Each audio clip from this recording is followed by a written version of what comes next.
నిజ నిర్ధారణకు అంతిమ నిర్ణయం DNA టెస్ట్. ఉన్నది ఉన్నట్లుగా వాస్తవాలను శోధించి వివరించే మన DNA టీవీ, మన రాష్ట్రం, మన ఛానల్. నమస్కారం, DNA న్యూస్ కి స్వాగతం. ముందుగా ముఖ్యాంశాలు. విజయవాడ ఇంద్రకీలాద్రిపై వైభవపేతంగా ప్రారంభమైన దేవి శరన్నవరాత్రి ఉత్సవం మొదటి రోజు బాలత్రిపుర సుందరి దేవిగా దర్శనమిస్తున్న దుర్గమ్మ, వేకువ నుండి పోటెత్తిన భక్తులు.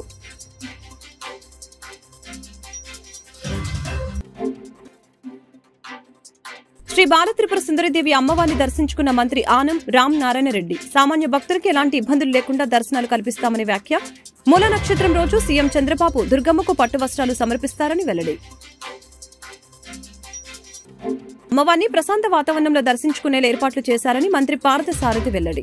శ్రీ బాలత్రిపుర సుందరిదేవిని దర్శించుకున్న రాష్ట్ర మంత్రి పార్థసారథి, సీఎం చంద్రబాబు ద్వారా రాష్ట్ర ప్రజల కలలు సాకారం అవుతాయని వ్యాఖ్య.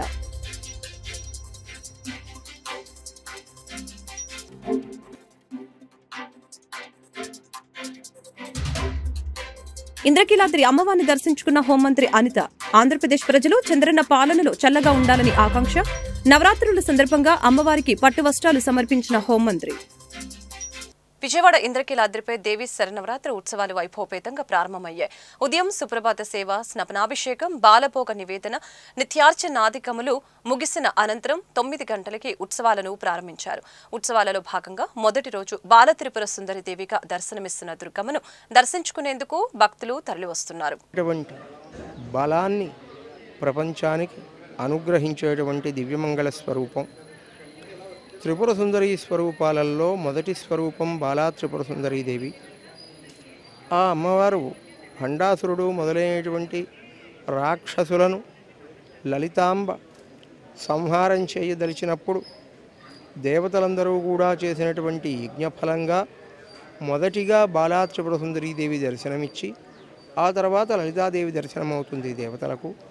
కాబట్టి ఆ బాలాదేవి దేవతలు బలహీనంగా ఉన్నప్పుడు దేవతలందరినీ కూడా విశేష బలవంతులుగా చేసింది. విశేషమైనటువంటి శక్తి సామర్థ్యాలు, బలము, వాచక బలము, మానసిక బలం, ఈ మొదలైనటువంటి సమస్త శక్తులను ప్రసాదించి లోకాన్ని కాపాడేటువంటి తల్లి ఆ బాలాంబ. చతుర్భుజాలతో ఉంటుంది అమ్మవారు. పుస్తకాన్ని ధరిస్తుంది, జపమాలను ధరిస్తుంది. ఆమె విద్యాసిద్ధిని ఇస్తుంది, తపస్సిద్ధిని ఇస్తుంది. వర అభయాలను కూడా 2 చేతులతో ధరించి మొత్తం 4 చేతులతో ప్రకాశిస్తూ అరుణకాంతులను దశదిక్కుల యందు ప్రసరింపజేస్తూ అరుణకాంతులతో ప్రకాశించేటువంటి ఆ అమ్మవారిని ఇక్కడ మనం ఈ రోజున దర్శించుకొని అమ్మవారి అనుగ్రహం పొందుతున్నాం. అమ్మవారి అనుగ్రహంతో దసరా శరన్నవరాత్రి ఉత్సవాలలో భాగంగా శ్రీ బాలత్రిపుర సుందరిదేవి అలంకారంలో ఉన్న దుర్గమ్మను రాష్ట్ర మంత్రి ఆనం రామ్ నారాయణ రెడ్డి దర్శించుకున్నారు. సామాన్య భక్తులకు ఎలాంటి ఇబ్బంది లేకుండా దర్శనాలు కల్పిస్తామని చెప్పారు. ఈ నెల 9న మూల నక్షత్రం రోజు ముఖ్యమంత్రి చంద్రబాబు నాయుడు కుటుంబ సమేతంగా దుర్గమ్మను దర్శించుకొని దుర్గమ్మకు పట్టు వస్త్రాలు సమర్పిస్తారని. శ్రీ నారా చంద్రబాబు నాయుడు గారి నాయకత్వంలో వారి సూచనల మేరకు దేవి నవరాత్రి ఉత్సవాలని అత్యద్భుతంగా చేయడానికి దేవాదాయ శాఖతోటి రెవెన్యూ, పోలీస్, ఇతర అనేక శాఖలు కలిసి ఈ యొక్క ఉత్సవాలని విజయవంతం చేయడానికి ఇప్పటికే అనేక కార్యక్రమాలు, అనేక సమీక్షల తర్వాత ఈరోజు ప్రారంభమయ్యాయి.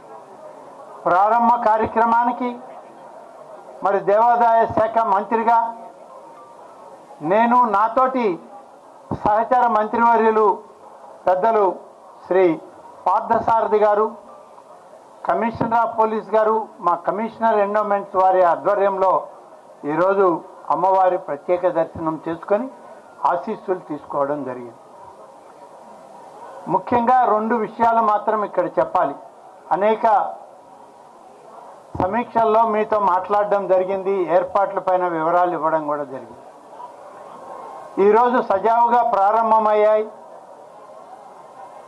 అమ్మవారి యొక్క దర్శనానికి సంబంధించిన క్యూ లైన్లు 5 క్యూ లైన్లు మొదలుపెట్టాం.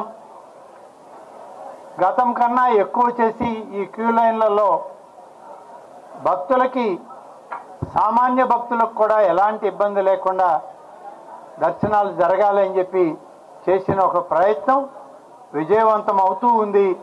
9 రోజుల పాటు కూడా ఇది విజయవంతం అవ్వాలి అని చెప్పి ఆ యొక్క దేవదేవిని ఈరోజు మేమందరం కూడా ప్రార్థించాం. లక్షలాది మంది భక్తులు, కోట్లాది కుటుంబాలు ఈరోజు ఈ నవరాత్రి ఉత్సవాల్లో పాల్గొంటూ ప్రజలందరికీ దసరా శుభాకాంక్షలు. ఈ దసరా నవరాత్రులను నిర్వహించడానికి చంద్రబాబు నాయుడు గారి సూచనలతో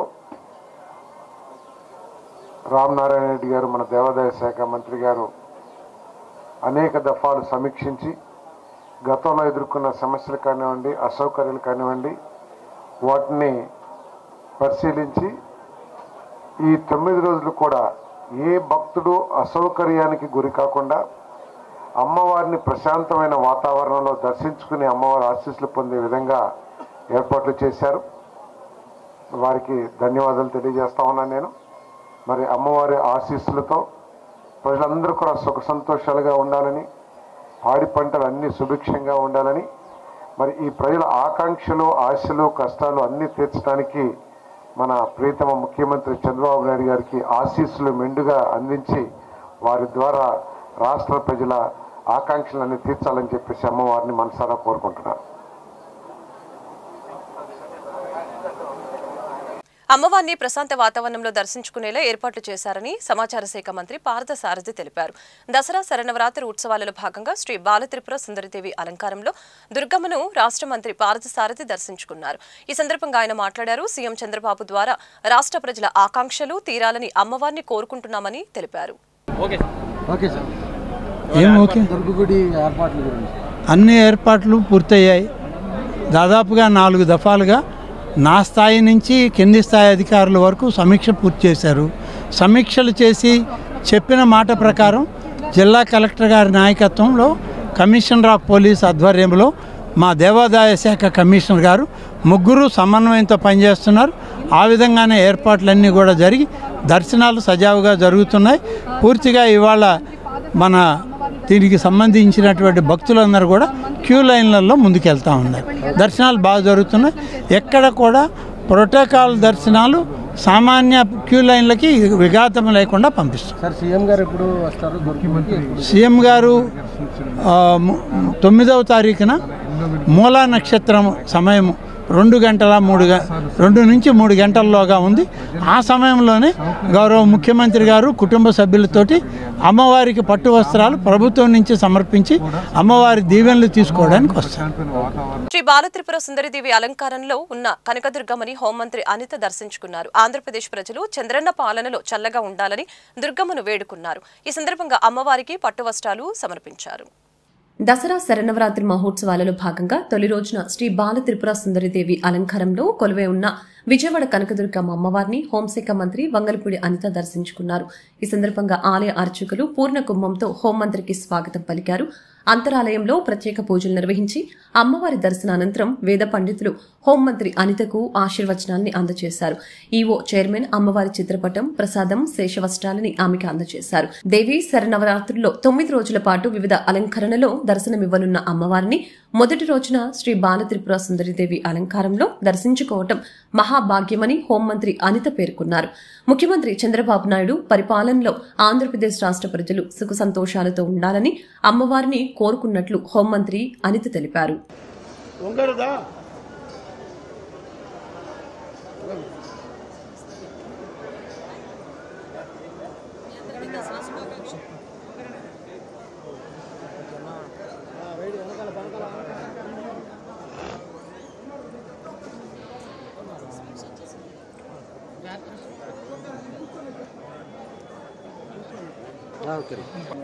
బాబు పక్కది పక్కది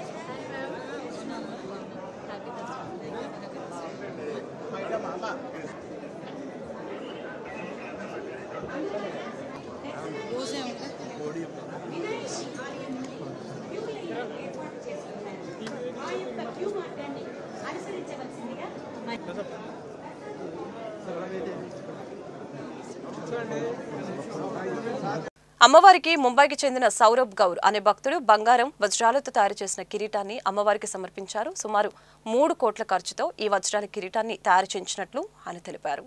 విజయవాడలోని ఇంద్రకీలాద్రిపై వెలిసిన కనకదుర్గమ్మవారి ఆలయంలో శరన్నవరాత్రి ఉత్సవాలు ప్రారంభమయ్యాయి. తొలి రోజున అమ్మవారు భక్తులకు శ్రీ బాల త్రిపుర సుందరిదేవిగా దర్శనమిస్తున్నారు. కొండ కిందనున్న వినాయకుడి ఆలయం వరకు క్యూ లైన్ ఉండటంతో భక్తులకు త్వరగా దర్శనం కల్పించేలా అధికారులు చర్యలు తీసుకుంటున్నారు. కాగా అమ్మవారికి ముంబైకి చెందిన సౌరభ్ గౌర్ అనే భక్తుడు బంగారం వజ్రాలతో తయారు చేసిన కిరీటాన్ని అమ్మవారికి సమర్పించారు. సుమారు 3 కోట్ల ఖర్చుతో ఈ వజ్రాల కిరీటాన్ని తయారు చేయించినట్లు ఆయన తెలిపారు. రేపటి నుంచి అమ్మవారు ఈ కిరీటాన్ని ధరించి భక్తులకి దర్శనమివ్వనున్నారు. ప్రభుత్వంలో వివిధ శాఖల్లో నూతన పాలసీలతో అన్ని రంగాలను గాడిలో పెట్టి మళ్లీ ఆర్థిక వృద్ధి సాధించాలని సీఎం చంద్రబాబు నాయుడు అన్నారు. 15% గ్రోత్ రేటు లక్ష్యంతో ప్రభుత్వం పనిచేయాలని అధికారులకి సూచించారు. వ్యవసాయ అనుబంధ రంగాలు, పారిశ్రామిక రంగం, సేవల రంగంలో వృద్ధిపై సచివాలయంలో సమీక్ష నిర్వహించారు. ఈ సమీక్షలో ఆయా శాఖల అధికారులు గత 10 ఏళ్ల కాలంలో పరిస్థితులను వివరించారు. గత ప్రభుత్వం విధ్వంసకరమైన విధానాలతో అన్ని రంగాల తిరోగమనంలోకి వెళ్లాయని, దీంతో ఆర్థిక వ్యవస్థ కుదేలిందని సీఎం తెలియజేశారు. ప్రతి శాఖలో కొత్త పాలసీలు తీసుకువస్తున్నామని, వీటిని సమర్థవంతంగా అమలు చేసి ఆర్థిక పురోగతి సాధించాలని సీఎం తెలియజేశారు. ప్రజల జీవన ప్రమాణాలు పెంచడంతో పాటు ప్రజలపై అదనపు భారం లేకుండా ప్రభుత్వ ఆదాయం పెంచే విధానాల్ని అమలు చేయాలని సీఎం అన్నారు. వ్యవసాయ రంగంలో సమగ్ర యాంత్రీకరణ ద్వారా సాగు ఖర్చులు తగ్గించవచ్చని అన్నారు. ప్రభుత్వం అంటే పథకాలివ్వటం మాత్రమే కాదని, ఆయా రంగాలను బలోపేతం చేసి ప్రజల ఆదాయాలను పెంచడం ముఖ్యమని తెలియజేశారు. 2014 తర్వాత విభజన కష్టాలు ఉన్న నాడు తీసుకున్న నిర్ణయాలతో రాష్ట్రం 13.7% గ్రోత్ రేట్ సాధించిందని, అయితే తర్వాత అధికారంలోకి వచ్చిన వైసీపీ ప్రభుత్వ రివర్స్ నిర్ణయాలతో వృద్ధి రేటు 10.59% తగ్గిందని సీఎం తెలియజేశారు. 2019లో తెలంగాణతో పోలిస్తే ఏపీ జీఎస్డీపీలో వ్యత్యాసం కేవలం 0.20% ఉండేదని, ఆ వ్యత్యాసం 2024కి 1.5% పెరిగిందని సీఎం తెలిపారు. 2014 నుంచి 15 మధ్య ఏపీ ప్రజల తలసరి ఆదాయం 93,903 ఉండగా, నాటి తెలుగుదేశం ప్రభుత్వం తీసుకున్న నిర్ణయాలతో తలసరి ఆదాయం 2019 నాటికి 1,54,031కి పెరిగిందని సీఎం తెలిపారు. తెలుగుదేశం హయాంలో తలసరి ఆదాయం వృద్ధి 13.21% ఉండగా, గత ప్రభుత్వంలో అది 9.06% మాత్రమే ఉందని చెప్పారు. అలాగనే ప్రజల తలసరి ఆదాయంలో వృద్ధి పడిపోయి ప్రజల జీవన ప్రమాణాలు దెబ్బతిన్నాయని అన్నారు. నాడు తెలంగాణకు ఏపీ మధ్య తలసరి ఆదాయంలో వ్యత్యాసం కేవలం 0.16% మాత్రమే ఉంటే, గత ప్రభుత్వంలో అది 1.84% పెరిగిందని చెప్పారు. దక్షిణాది రాష్ట్రాల్లో ఏపీ తలసరి ఆదాయంలో 5వ స్థానంలో ఉందని సీఎం అన్నారు. ఆర్వీఆర్ఎన్ జేసీ ఇంజనీరింగ్ కళాశాల విద్యార్థులు రూపొందించిన ఎలక్ట్రికల్ బైక్ జాతీయ స్థాయిలో అవార్డుల్ని సాధించడం ఆనందదాయకమని ఆర్వీఆర్ఎన్ జేసీ ఇంజనీరింగ్ కళాశాల అధ్యక్షులు డాక్టర్ రాయపాటి శ్రీనివాసు, ఉపాధ్యక్షులు శ్రీ జాగర్లమూడి మురళీమోహన్, డాక్టర్ జగదీషు కె మద్దినేని పేర్కొన్నారు. మెకాట్రాన్ మోటార్ ఆధ్వర్యంలో కోయంబత్తూరులోని Shri Ramakrishna institute of technology కళాశాలలో ఇటీవల జరిగిన జాతీయ స్థాయి ఎలక్ట్రిక్ బైక్ డిజైన్ ఛాలెంజ్ పోటీలో ఆర్వీఆర్ఎన్ జేసీ ఇంజనీరింగ్ కళాశాల విద్యార్థులు తయారు చేసిన ఈ బైక్ ద్విచక్ర వాహనం best acceleration award, best hill climbing award, auto cross test runner అవార్డులతో ఓవరాల్ విన్నర్ అవార్డు సాధించి జాతీయ స్థాయిలో ప్రథమ స్థానంలో నిలిచింది. ఈ సందర్భంగా పోటీలో పాల్గొని బహుమతులు సాధించిన విద్యార్థుల్ని కళాశాల secretary and correspondent Shri Rayapati Gopalakrishna, కళాశాల సిబ్బంది అభినందించడం జరిగింది. ఈ బైక్ డిజైన్ పోటీల్లో తమ కళాశాల విద్యార్థుల ప్రతిభ ప్రదర్శనకి జాతీయ స్థాయిలో ప్రథమ స్థానంలో నిలిచిన అవార్డుతో పాటు 60,000 రూపాయల నగదు బహుమతి సాధించడం ఆనందంగా ఉందని కళాశాల secretary and correspondent Shri Rayapati Gopalakrishna, treasurer doctor Kondapolu Krishnaprasad తెలిపారు. కార్యక్రమంలో కళాశాల academic and R and D director doctor K Ravindra, కళాశాల director finance and administration doctor N V Srinivasarao, కళాశాల ఈఈఈలు విభాగాధిపతి doctor K Chandrasekhar, mechanical engineering విభాగాధిపతి డాక్టర్ డివివి కృష్ణప్రసాద్, ఐఓటి విభాగాధిపతి డాక్టర్ యోన్ నాగమల్లేశ్వరరావు, పి వెంకట మహేష్, ఆర్ మారుతి వరప్రసాద్ తదితరులు పాల్గొన్నారు.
కేంద్ర సహాయ మంత్రి పెమ్మసాని ఎమ్మెల్యేలు Galla Madhavi, Nazeer Ahmed railway station, railway yard అభివృద్ధి పనులపై అధికారులతో కలిసి పరిశీలించడం జరిగింది. ఈ సందర్భంగా పెమ్మసాని మాట్లాడుతూ నగరంలో రైల్వే స్టేషన్ అభివృద్ధి పనులపై అధికారులతో కలిసి 2 మేజర్ ప్రాజెక్ట్స్ 1 70%, 30%, 53% ఇలా నాణ్యత లేకుండా కొన్ని పనులు జరగడంపై అధికారుల్ని ప్రశ్నించిన మంత్రి అసంపూర్తిగా మిగిలిన రైల్వే పనులపై అధికారులు ప్రత్యేక సమీక్ష నిర్వహించాలని ఆదేశించారు. ఈరోజు గుంటూరులో ముఖ్యంగా 2 మేజర్ రైల్వే ప్రాజెక్ట్స్, ఇవి సెంట్రల్ గవర్నమెంట్ ఫండ్స్ ద్వారా వచ్చేటువంటి ప్రాజెక్ట్స్. ఒకటి 150 కోట్లు, ఇది మల్టీ ట్రాకింగ్ అండ్ కనెక్టివిటీ. రెండోది Amrit Bharat station development scheme, దాంట్లో 40 కోట్లు. ఇవి 2 కూడా అంటే టోటల్గా కంబైన్ చేస్తే ఆల్మోస్ట్ 190 crores. ఇవన్నీ అవార్డు అయినటువంటి ప్రాజెక్ట్స్. ఈ ప్రాజెక్ట్స్లో ఇప్పుడు అమృత్ భారత్ స్కీమ్ తీసుకుంటే కొన్ని పనులు 70% అయినాయి, కొన్ని పనులు 20% అయినాయి, కొన్ని 40% అయినాయి. అంటే ఇప్పుడు suppose PF surface resurface concreting అనేది 40% అయింది, వెయిటింగ్ హాల్స్ 30% అయినాయి, పార్కింగ్ ఏరియా ఓన్లీ 20% అయింది, ఫసాడ్ అయితే స్టార్ట్ అవ్వలేదు. మరి మల్టీ ట్రాకింగ్ తీసుకుంటే బిల్డింగ్స్ 30% అయినాయి, బ్రిడ్జెస్ ఓన్లీ 53% అయినాయి. ఇవన్నీ ఎందుకని డబ్బులున్నా కూడా కొంత డిలే అవుతుంది. ప్లస్ అదిగాక మేము తిరిగినప్పుడు అక్కడక్కడ క్వాలిటీ ఇష్యూస్ కూడా ఉన్నాయి. ఇవన్నీ ఒకసారి రివ్యూ చేసి కాంట్రాక్టర్ గారితో మాట్లాడి అన్ని డిపార్ట్మెంట్స్ని కోఆర్డినేట్ చేసుకొని, డిఆర్ఎం గారు ఉన్నారు ఇక్కడ, ఇప్పుడు మాకు హామీ ఇచ్చారు ఒక ప్రాజెక్టు ఈ 40 crores అమృత్ భారత్ అయితే వచ్చే మార్చి కల్లా కంప్లీట్ చేస్తా ఉన్నారు. అదేవిధంగా మల్టీ ట్రాకింగ్ అయితే ఎప్పటిలోపు కంప్లీట్ చేస్తారు? 26 మార్చి, అంటే 1.5 year లోపు 2 ఎట్టి పరిస్థితుల్లో కంప్లీట్ చేస్తానని ప్రామిస్ చేశారు. మేము కూడా ఎవ్రీ మంత్ వచ్చి ఇవన్నీ కొంచెం క్వాలిటీ ఇష్యూస్, ప్రోగ్రెస్ పర్ఫెక్ట్గా ఉండే విధంగా మా నియోజకవర్గ ఎమ్మెల్యేలు మేము ఇనిషియేషన్ తీసుకొని మంత్లీ రివ్యూ పెట్టుకుంటాము. అందుకనే ఇక్కడికి వచ్చాము. ధన్యవాదాలు. Thank you. భారీ ప్రాజెక్టులా లేకపోతే ఎందుకు జరుగుతున్నంత నాణ్యత లేకుండా గత 5 సంవత్సరాల నుంచి దీనిపై రాష్ట్రం మొత్తం అదే ఇది ఇప్పుడు ఇక్కడ కూడా రైల్వేలో కూడా జరుగుతుందంటే అంటే ఒకటి వర్షాలు విపరీతంగా పడటం, ఆ వర్షాలకు తగ్గట్టుగా ప్రాజెక్ట్ ప్లానింగ్లో కానీ ఇంజనీరింగ్ డిజైన్లో కానీ అంత ముందు చూపులు లేకపోవటం కొన్ని ఇష్యూస్ వల్ల జరుగుతున్నాయి. అదే ఇంజనీర్ గారిని పిలిచాము, వాళ్ళు గ్రౌటింగ్ అన్నీ చేసి ఫిక్స్ చేస్తూ ఉన్నారు. 15 daysలో ఫిక్స్ చేసి చెప్తా ఉన్నారు. మళ్ళీ చూస్తాం. బట్ జనరల్గా మీకు తెలియదు ఏముంది, ఏ ప్రాజెక్టులో అయినా కోఆర్డినేషను, అక్కడక్కడ కరప్షన్ ఇవన్నీ ఉండటం వల్లనే ఈ రోజున అన్ని ప్రాంతాల్లో అనుకున్న సెంట్రల్ గవర్నమెంట్ ఇంత డబ్బు ఖర్చు పెట్టి ప్రజలకి మంచి చేయాలనుకున్నా కూడా వ్యవస్థల్లో ఉన్నటువంటి లోపాల వల్ల అన్నీ 100% అనుకున్నట్టుగా వెళ్ళటం లేదు. కాబట్టే మా లాంటి వాళ్ళు ఇనిషియేషన్ తీసుకొని సాధ్యమైనంత వరకు 90 to 95% పర్ఫెక్ట్గా జరిగే విధంగా చేయటమే మా బాధ్యత. Thank you. వైసీపీ మాజీ MP Nandigam Suresh remand Mangalagiri court మరొక 14 రోజుల పాటు పొడిగించింది. ఇప్పటికే గుంటూరు జిల్లా జైల్లో రిమాండ్ ఖైదీగా ఉన్న నందిగం సురేష్ రిమాండ్ గడువు ముగియడంతో పోలీసులు నేడు నందిగం సురేష్ ని కోర్టులో హాజరుపరిచారు. కోర్టు మరొక 14 రోజుల పాటు రిమాండ్ పొడిగించింది. మరొక హత్య కేసులో ముందస్తు బెయిల్ కోసం మాజీ ఎంపీ గుంటూరు జిల్లా కోర్టును ఆశ్రయించారు. తెలుగుదేశం పార్టీ జాతీయ కార్యాలయంపై దాడి కేసులో నందిగం సురేష్ రిమాండ్ ఖైదీగా ఉన్నారు. మాజీ ఎంపీని పరామర్శించడానికి కోర్టు వద్దకు పెద్ద సంఖ్యలో పార్టీ కార్యకర్తలు, కుటుంబ సభ్యులు హాజరయ్యారు. కుటుంబ సభ్యుల యోగక్షేమాలు అడిగి తెలుసుకుని వారికి జాగ్రత్తలు చెప్పారు. పార్టీ కార్యకర్తలు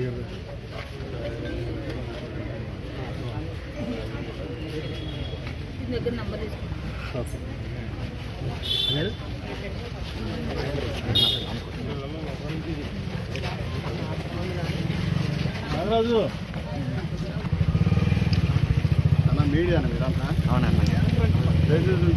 నల్లంగా తెస్తున్నారు.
మీరు బయటకు వచ్చేసాం. ఎక్కడ అవుతుంది ఎస్కాట్లో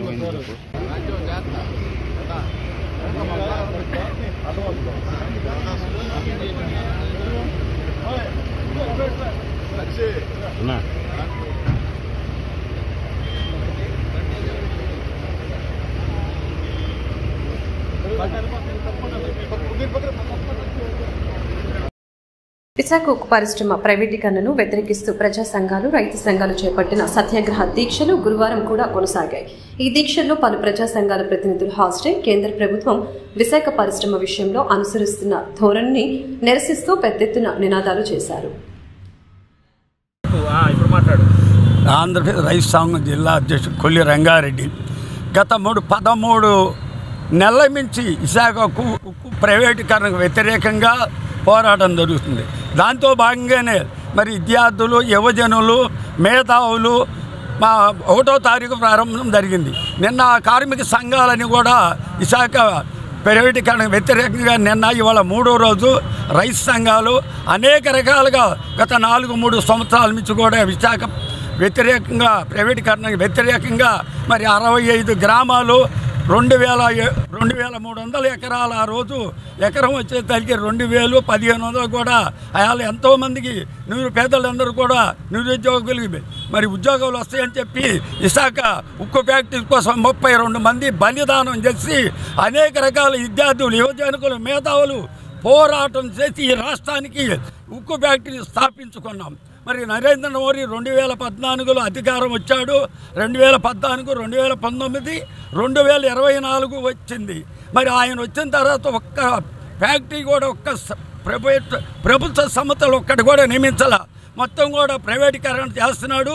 అనేక రకాలుగా జాతీయం చేయాలని అనేక రకాల పోరాటాలు చేసి సాధించ ఈ రాష్ట్రంలో ఉన్న ఏకైక పెద్ద ఉక్కు ఫ్యాక్టరీని కూడా ప్రైవేటీకరణ చేయడానికి మరి అట్లాంటి భారత కమ్యూనిస్ట్ పార్టీలు, అనేక రాజకీయ పార్టీలు, అన్ని పార్టీలు కానీ ఏకం చేసి ఈ ఉక్కు ఫ్యాక్టరీకి నిలుపుదల చేయడానికి ప్రయత్నం. దాంతో భాగంగా ఇవాళ చంద్రబాబు నాయుడు మొన్న గతం ఏం చెప్పాడు, నరేంద్ర మోడీ గారు ఉక్కు ఫ్యాక్టరీకి అనుకూలం, వ్యతిరేకం అని మాట్లాడాడు. ఈయన అధికారం వచ్చి కూడా ఇవాళ కూడా దాన్ని ఖండించట్లా.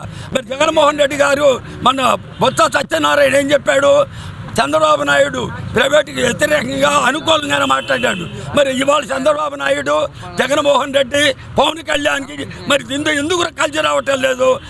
పరిపాలించే వాళ్ళు ఒకసారి ఆలోచించి మరి ఆ రకంగా వేదికల మీద చెప్తున్నారు కానీ పోరాటాలు కలిసి రావాలని కోరుతూ దీన్ని పూర్తిగా వ్యతిరేకిస్తున్నాం.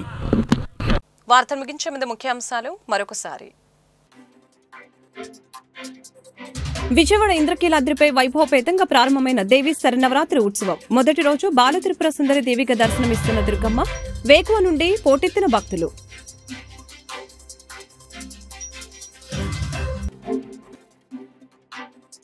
శ్రీ బాలత్రిపుర సుందరిదేవి అమ్మవారిని దర్శించుకున్న మంత్రి ఆనం రామ్ నారాయణ రెడ్డి, సామాన్య భక్తులకి ఎలాంటి ఇబ్బందులు లేకుండా దర్శనాలు కల్పిస్తామని వ్యాఖ్య.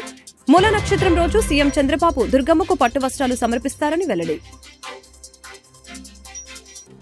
అమ్మవారిని ప్రశాంత వాతావరణంలో దర్శించుకునేలా ఏర్పాట్లు చేశారని మంత్రి పార్థసారథి వెల్లడి. శ్రీ బాలత్రిపుర సుందరిదేవిని దర్శించుకున్న రాష్ట్ర మంత్రి పార్థసారథి, సీఎం చంద్రబాబు ద్వారా రాష్ట్ర ప్రజల కలలు సాకారం అవుతాయని వ్యాఖ్య.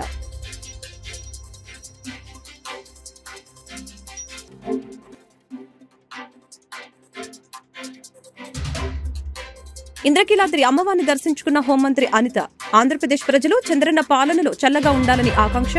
నవరాత్రుల సందర్భంగా అమ్మవారికి పట్టు వస్త్రాలు సమర్పించిన హోంమంత్రి. ఈ వార్తలు ఇంతటితో సమాప్తం. మరొక బులెటిన్ మళ్ళీ కలుద్దాం. నమస్కారం.